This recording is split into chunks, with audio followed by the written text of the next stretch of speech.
Sir ఇదంతా గూడా ఇప్పుడు నిన్న సార్ సార్ సార్ ఈ సార్ సార్ సందర్భంగా ఒకటి సార్. ఇప్పుడు సింగిల్ స్క్రీన్ సార్ మేము ఒక 15 ఏళ్ల క్రితం ఇది చూస్తే సినిమాక్స్ ఒకటి, బిగ్ సినిమా ఒకటి 2 ఉండేయండి మల్టీప్లెక్స్. అడుగడుగుకి అయిపోలేదు సార్. అసలు అది మీరు ఎన్ని ఒక 50, 70, 100 ఉన్నాయి మల్టీప్లెక్స్‌లు. సింగిల్ స్క్రీన్ తగ్గుతుంటే ఏమవుతుంది? మా సేటు గారే మల్టీప్లెక్స్‌లు కట్టుకుంటున్నారు. మల్టీప్లెక్స్‌లు పెంచుకుంటున్నారు. ఆయనేమో ఇప్పుడు అసలు సింగిల్ స్క్రీనోడి పరిస్థితి ఏంటి? 3 పూటలు తినలేకపోతున్నాను మాట్లాడరు సార్. మీరు మీరు మీరు కట్టిన థియేటర్‌లే ఒక 50, 70 సెంటర్‌లో 140 థియేటర్లు బతకొచ్చు సింగిల్ స్క్రీన్‌లు. మీరేం మల్టీప్లెక్స్‌లు కట్టుకుంటూ ఎళ్తారు. ఇక్కడే గాదు వేరే నగరాల్లో, రాష్ట్రాల్లో కట్టుకుంటూ ఎళ్తారు.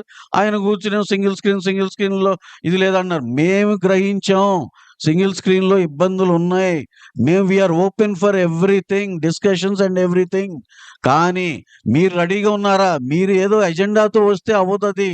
కూర్చుందాం. యూనిలాటరల్‌గా ఇది కాదు, నెలాఖరు కుదరదు. అలా ఉండదండి. ఇది ఒక ఎకో సిస్టమ్‌లో అందరం మాట్లాడుకొని చేసుకోవాలి. ఇదే మా వాదనండి అంతే. సార్ ఇది నిజంగా కూడా ఇప్పుడు సార్ సార్ ఏదండి? సార్ ఏం లేదు సార్. పెద్ద సినిమా అండి ఈ సంవత్సరం. అది మరి వాళ్ళకి ఇబ్బంది లేకుండా ఇష్యూలు ఇన్నున్నాయి, 10 ఉన్నాయి, 20 ఉన్నాయి చెప్పగలగాలంటే ఏంటంటే పక్కింట్లో భగత్ సింగ్ పుట్టడం అనేది ఒక సామెత ఉంది చూడండి. మా ఇంట్లో భగత్ సింగ్ ఉండాలి, మా ఇంట్లో కాదు పక్కింట్లో పుట్టాలన్నట్టు. మాకేం లాస్ రాకూడదు, ఏమన్నా సొసైటీకి అది ఉంటది అనే పద్ధతిలో సినిమా పక్క ఆఫీస్‌లో ఉంది కాబట్టి ఇప్పుడు మనం గోల చేయొచ్చు అన్నట్టు ఉంది. దీన్నేంటంటే వాళ్ళకాళ్ళే డెసిషన్‌లు పాస్ చేసేసుకోవటం, ఇది చేసేసుకోవటం, నెలాఖరు నుంచి ఇది అవ్వదు, కుదరదంటం, అక్కడెళ్ళి అవతల దాంట్లో కూడా యాక్టివేట్ చేసుకోవడం, పక్క రాష్ట్రంలో కూడా ఇక్కడ అర్జెంట్‌గా పుష్ చేసేస్తే అక్కడ కూడా ఒక గోల గలాటా చేసేయటం. ఏంటి సార్ ఇంత అవసరమా అండి? ఇంత కాలిక్యులేటివ్‌గా అవసరమా? 15వ తారీఖు మీటింగ్ ఉంది. లేదంటే అందరం మాట్లాడుకుంటాం. మీకేం కావాలో అదొకటేనా? మాకేం కావాలో ఆలోచించరా?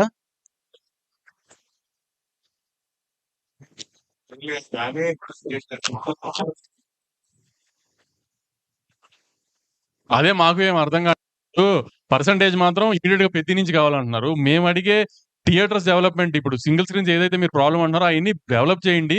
మల్టీప్లెక్స్ 55%, 53% అంటే మీరు 60% కావాలంటున్నారు. సో, ఇవ్వండి. దాన్ని బట్టి మాట్లాడదామంటే రెనోవేషన్‌కి టైం పడుతుందంటున్నారు. రెనోవేషన్‌కి టైం పట్టినా పర్లేదు గానీ రెనోవేషన్ మీకు టైం పడుతుందో మాకు టైం పడుతుంది. ఎందుకంటే మాకు అండర్ ప్రొడక్షన్ సినిమాలు కాస్ట్ ప్రొడక్షన్ సార్ వంశీ గారు అండ్ రవి గారు ఇప్పుడు ఇది బయట చూస్తున్న వాళ్ళందరికీ కూడా కొత్తగా ఎస్విసి అండ్ ఏషియన్ ఫిలిమ్స్ వాళ్ళు ఒకటైపోయి మైత్రి వాళ్ళు సితారా వాళ్ళు ఒకటైపోయారు. వీళ్ళిద్దరి మధ్య జరుగుతున్న ఇది వారు దీనికి సంబంధించి అన్నట్టుగా బయట ప్రొజెక్ట్ అవుతుంది సార్. ఇది అంటే కాదు నిజంగా అసలు సితారాకి ఒక థియేటర్ లేదు. సితారాతో వారు ఎందుకు?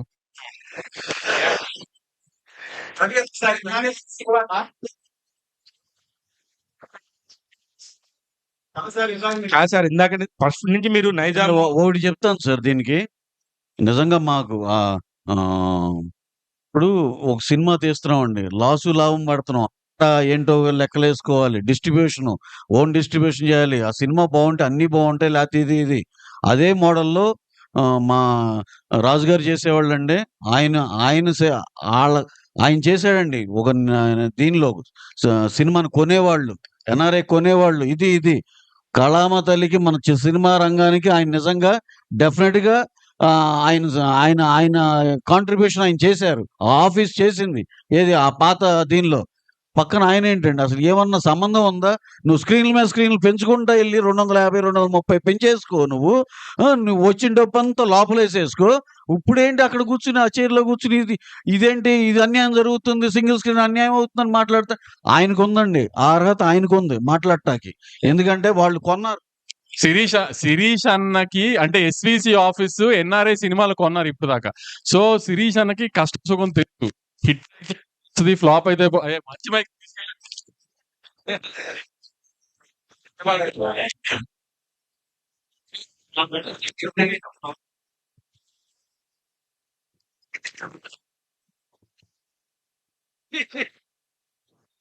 శిరీష్ అన్నకి ఆ కష్టం తెలుసు. పక్కనున్న ఇంకొక ఆమె 300 స్క్రీన్లు ఉన్న కష్టాల్లో ఉన్న ఎగ్జిబిటర్ కి ఈ కష్టాలు తెలియకపోయినా ఇవన్నీ చెప్తున్నారని రవణ్ ఉద్దేశం. అంటే శిరీష్ యాక్చువల్లీ నిజంగా తెలుసు. ఎందుకంటే ఇప్పుడు పెద్ద పెద్ద హిట్ సినిమాలు ఎలా చేశారో అంత పెద్ద ఫ్లాప్ సినిమాలు కూడా చేశారు. సో ఆయనకి పెయిన్ తెలుసు.